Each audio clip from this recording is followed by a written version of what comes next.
C'est le Zoom de ce Smart Impact avec Philippe Lévesque. Bonjour. Bonjour Thomas. Bienvenue, vous êtes le fondateur d'EcoFrugal Project et vous publiez le 3e guide éco-frugal aux éditions Le Duc. Plus de 500 solutions pratiques pour économiser et réduire son empreinte écologique au travail comme chez soi. Alors on va, évidemment, je ne sais pas si on l'a vu, donc je le montre, voilà le livre. EcoFrugal Project, d'abord, c'est une entreprise de l'économie sociale et solidaire avec quelle mission ? Alors notre mission, c'est d'accélérer la diffusion et l'adoption de solutions économiques et écologiques. Alors une fois qu'on a dit ça, on se dit mais comment ça se passe, comment on fait ? Eh bien concrètement, on propose des ateliers pour que les citoyens se réunissent entre amis, entre collègues, entre voisins, pour partager leurs solutions et mettre en commun leurs bonnes pratiques. Comme ça, ils vont adopter ensemble de nouvelles pratiques. C'est la force de l'émulation qu'ils vont pouvoir mettre en place dans leur quotidien, que ce soit chez eux ou au travail. Et la force de l'émulation, ça vaut pour les chefs d'entreprise aussi. Quand on voit une solution qui marche ailleurs, on se dit je peux le faire chez moi, c'est ça ? Exactement. En fait, c'est la force de la recommandation. C'est ce qu'on appelle aussi l'échange entre pairs de manière un peu technique. Et en fait, au quotidien, si vous avez votre meilleur ami ou votre collègue qui vous dit moi, j'ai décidé de venir au travail en vélo. Je suis moins stressé parce que j'arrive à l'heure, je connais mon heure d'arrivée. Je fais du sport alors qu'avant, j'avais un emploi du temps qui ne me permettait pas de faire du sport. Eh bien, en fait, vous allez vous dire, c'est possible. Et en fait, le fait que ce soit des pairs qui vous parlent de leurs bonnes pratiques, ça crée les conditions de l'adoption, les conditions d'adhésion. Et ça, c'est important parce qu'en plus, c'est pas marchandisé, parce que en fait, vous parlez de ce que vous faites, ou même d'objets que vous avez pu utiliser. Et comme c'est pas marchand, comme c'est désintéressé, ça crée encore plus d'adhésion vis-à-vis de son interlocuteur. Vos ateliers, ils sont gratuits ? Alors, les ateliers sont gratuits. On a un modèle économique comme entreprise de l'économie sociale et solidaire. Et toute notre base de services, nos ateliers, dont on a différentes thématiques, sont gratuits. Et comment ils sont gratuits ? On a des partenaires, notamment Valélia, un éco-organisme Orange, qui finance en fait la mise en place de ces ateliers auto-animés. Le choix de l'économie sociale et solidaire, il était évident, enfin cohérent, j'imagine, avec le reste, les valeurs. Oui, alors ça participe à l'intérêt général, à la transition.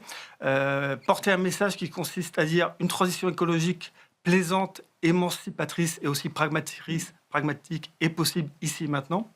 Et puis enfin, moi, dans mon parcours, autrefois, je travaillais dans la finance et j'avais vraiment envie de donner du sens. Et donc, c'est pour ça que j'étais attaché à ce que l'entreprise soit de l'économie sociale et solidaire, faire en sorte que le profit soit au service de la mission, mais que ce soit pas le but, ce soit pas l'optimisation du profit et la maximisation du capital. C'est quoi le bilan d'EcoFrugal Project ? Combien d'ateliers, combien de personnes qui ont été formées, entre guillemets, quoi ? Alors, le bilan, pour moi, c'est pas assez, mais il faut que ça aille plus loin. Mais aujourd'hui, c'est déjà 10 000 personnes partout en France qui ont pris part à ces ateliers. Alors, ce qui est intéressant, c'est que les personnes qui ont pris part à ces ateliers sont principalement des salariés. Quand j'ai lancé ces ateliers auto-animés, le principe, en fait, peut-être d'expliquer 2 secondes, c'est que vous avez un kit d'animation, comme celui-ci, par exemple. Donnez-le-moi. Et avec ce kit d'animation, voilà, ça, c'est sur le numérique. On peut le regarder, là. Merci beaucoup. Et donc, par exemple, vous avez un déroulé, en fait, avec 22 pistes d'action. La première partie, par exemple, c'est sur les équipements. La question que vous allez poser aux participants, donc ce sont vos amis, vos collègues, vos voisins, c'est comment vous faites pour faire durer votre matériel ? En fait, c'est des questions très basiques. Et donc, par exemple, quelqu'un va répondre, moi, j'ai décidé de filmer l'écran de mon téléphone portable, comme ça, il dure plus longtemps. Voilà, c'est une réponse évidente. En faisant ça, vous permettez de faire durer vos téléphones portables parce qu'aujourd'hui, 85% des réparations de téléphones portables sont dues à des écrans brisés. Le mien est cassé, tiens, d'ailleurs. Et voilà.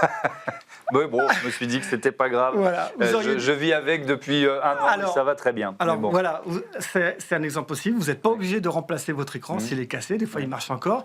Et puis l'autre question, par exemple, que vous pouvez poser à un atelier, en fait, c'est dans le déroulé, c'est qui parmi vous a déjà fait réparer des objets numériques en l'occurrence.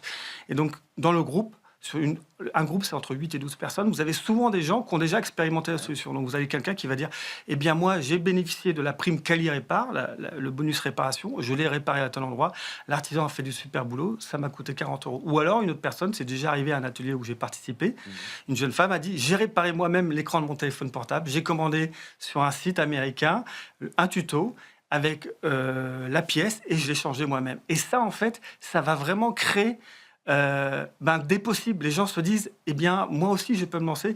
Et ça, c'est très important parce que la transition écologique, aujourd'hui, en fait, ce que montre le livre, on en parlera, c'est qu'il il y a 1001 solutions. Simplement, par rapport à la transition écologique, l'enjeu, c'est un enjeu de conduite du changement.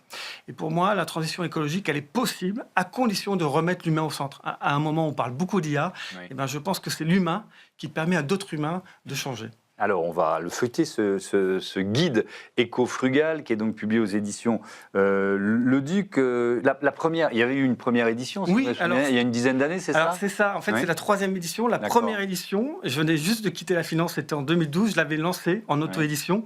Et à l'époque, c'était sous un pseudo, Philippe Green, parce que voilà, j'avais lancé ça un peu en loose day. Et là, c'est la 3e édition. Alors, il y a plein de nouvelles idées? Alors, il y a plein de nouvelles idées. Les solutions, en fait, ont évolué parce qu'en 10 ans, bien sûr, il y a des nouvelles solutions. Alors, je ne vais pas vous parler de Vinted ou Back Market, tout le monde connaît. Mais par exemple, il y a plein de nouveaux acteurs. Par exemple, il y a Télécope pour des forfaits On les a reçus dans cette émission, on les connaît. Des forfaits qui encouragent à réduire sa consommation de données. Autre exemple, par exemple, c'est Etikado. Peut-être que vous les avez déjà reçus. Eux, en fait, ils ont créé des bons d'achat, des bons cadeaux pour flécher l'argent vers l'économie sociale et solidaire. Au passage, je précise aux téléspectateurs et téléspectatrices que l'économie sociale et solidaire, c'est de l'emploi local, c'est de la souveraineté, c'est réutiliser des matériaux. Donc voilà, un autre exemple, c'est un boîtier qui permet de recharger les piles, ça s'appelle Regenbox. C'est une invention française. En fait, la plupart des petites piles d'1,5 volt, les gens ne le savent pas, mais elles sont rechargeables par micro-impulsion. Et donc cette technologie, ça permet potentiellement de sauver plus d'1 milliard de piles par an. Donc toutes ces solutions sont dans le guide. Et puis par ailleurs, comme je vous ai dit, plus de 10 000 participants aux ateliers. On demande aux participants, sur la base du volontariat, de faire un retour d'expérience. Ces retours des expériences, on les récupère et on les intègre dans le guide. Donc le guide, en fait, il intègre ces retours d'expérience.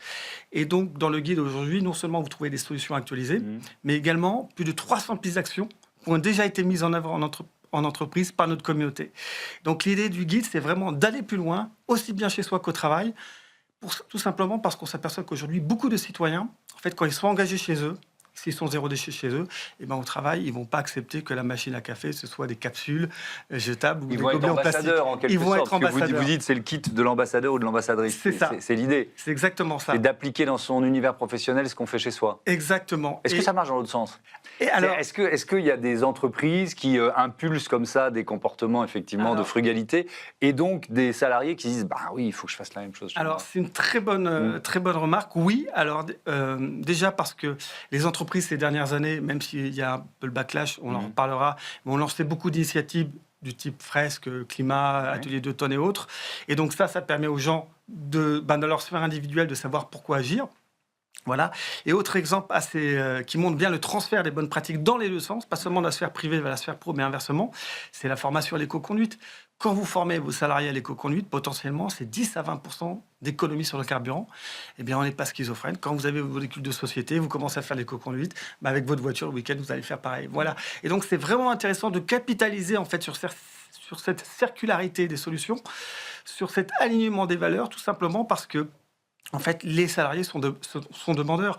Un sondage Audencia de 2024 montrait que 97% des salariés voulaient contribuer à la politique RSE de leur entreprise. Donc voilà, notre conviction, c'est que si vous aidez les salariés à avancer dans leur transition écologique, ils vont de facto participer aussi à la transition écologique de leur organisation. Ouais. Avec un ton qui est clairement non culpabilisant.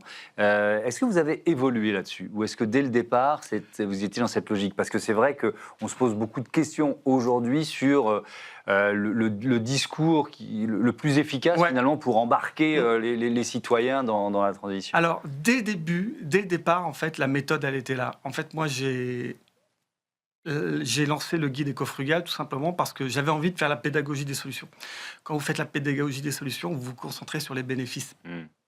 En fait, la plupart des solutions écologiques sont à la fois économiques, sont bonnes pour la santé, sont au service du vivre ensemble, du lien social. J'insiste là-dessus. Aujourd'hui, la transition écologique, elle sera possible que si elle est collective. Et ça tombe bien, parce que on est dans un contexte quand même avec l'IA, consumérisme, individualisme, où les gens sont un peu esselés. Eh bien, en fait, on voit que la transition écologique apporte de multiples co-bénéfices, notamment de recréer du lien, de remettre l'humain au centre. Et ça, c'est très, très important. Alors, je suis 100% d'accord avec vous, sauf que vous parliez de backlash tout à l'heure. C'est vrai qu'on est, on est en plein retour de bâton. La transition environnementale, c'est devenu un enjeu politique. Et c'est devenu un enjeu d'antagonisme politique. Complètement. Et donc, c'est compliqué d'être dans le vivre ensemble où tout le monde pourrait ou devrait être engagé dans le même mouvement, alors que c'est devenu un enjeu politique. C'est devenu un enjeu politique pour plein de raisons, notamment ça vient d'outre-Atlantique, il y a des nouvelles formes d'obscurantisme. Ce qu'on voit sur le terrain, c'est Pas que... seulement, il y a en France aussi, en Europe aussi. Oui, non, mais voir le complètement. résultat des dernières élections européennes, c'est pas seulement américain. Complètement. Par contre, il y a un décalage dans les sondages, en fait, entre cette tendance politique et ce qu'on voit sur le terrain. L'écologie, alors l'art et la manière, en fait, ça peut varier. Mais sur la destination, tout le monde est d'accord. Tout le monde veut plus de santé pour ses enfants. Tout le monde veut agir pour le climat. Donc la question se fait sur l'art et la manière. Mais sur le terrain, mon constat, c'est que les gens ont envie d'agir. Par contre, là où je vous rejoins, c'est que les budgets sont en train de se réduire. Et là, je reviens à l'IA. L'IA est en train d'aspirer les budgets. Donc, dans les domaines de la formation, aujourd'hui, en fait, on voit qu'il y a moins de moyens que les entreprises ont consacré à ces sujets. Est-ce que, tiens, on va terminer là-dessus, il nous reste 40 secondes. Est-ce que l'un des arguments, je vois ça en voyant la couverture, plus de 5 000 € d'économie et moins 50% d'empreinte carbone. Finalement, même pour ceux qui ne sont pas forcément convaincus, je vais vous faire des économies sur votre budget quotidien. Exactement. Le but, en fait, c'est de donner envie d'agir en mettant en avant des arguments positifs. L'IA marche très bien parce qu'il y a une approche bénéfice utilisateur. On doit faire même la même chose avec la transition écologique. On doit inlassablement faire la pédagogie des solutions. Et comme ça, en fait, les citoyens peuvent s'approprier ces sujets et avancer à leur rythme, à leur manière, sur le chemin de la transition. Merci beaucoup Philippe Lévesque, préface de Fabrice Bonifay dans ce guide éco-frugal qui est donc publié aux éditions Le Duc. Merci encore, à bientôt sur notre antenne, sur Bismart for Change. On passe tout de suite au grand entretien de ce Smart Impact avec le patron d'Ipsos BVA.